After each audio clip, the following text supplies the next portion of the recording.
الله العظيم.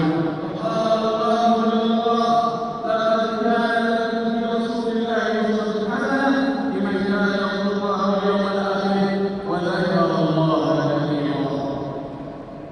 ومما يدفع كل تمهيد طويل وعقل سليم إلى التقدم بها ما جاء من الأجر العظيم على لسان الرسول الكريم.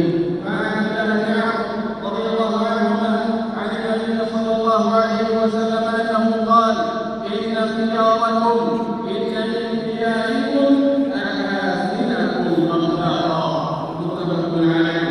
وعن جابر بن عبد الله رضي الله عنهما أن رسول الله صلى الله عليه وسلم قال: إن من أحبكم إلي وأقربكم مني مجلسا يوم القيامة أحاسنكم أخلاقا. رواه الترمذي. وعن أبي الدرداء رضي الله عنه عن النبي صلى الله عليه وسلم أنه قال: إن الرجل ليدرك بحسن خلقه درجة الصائم القائم. رواه أحمد.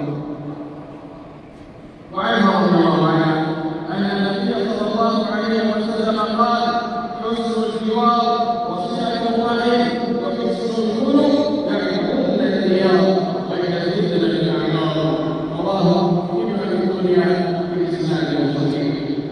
أيها الناس، حسن الخلق يمن، حسن الخلق يمن وسوءه حكم.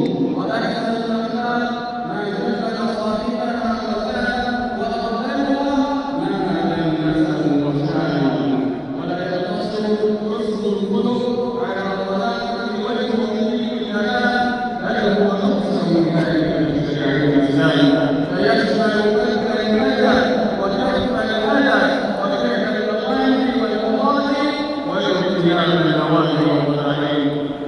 واعلموا عباد الله أن الأخلاق ما يكون في الإنسان بالكلية، ومنها ما يكون مكتسبا والناس في ذلك متفاوتون. فالأخلاق مراتب كاملة تحفظ بالاختيار وتحفظ بالاضطرار. العلم بالتعلم والعلم بالتحلم، ومن يتقبل خير الله ومن يتوقع الشر يلقاه. وما أعطي أحد عطاء خيرا من خلق حسن يدله على الصلاح والتقى ويردعه عن الفساد والرجاء. ومن طلب الأخلاق فليس يرد منها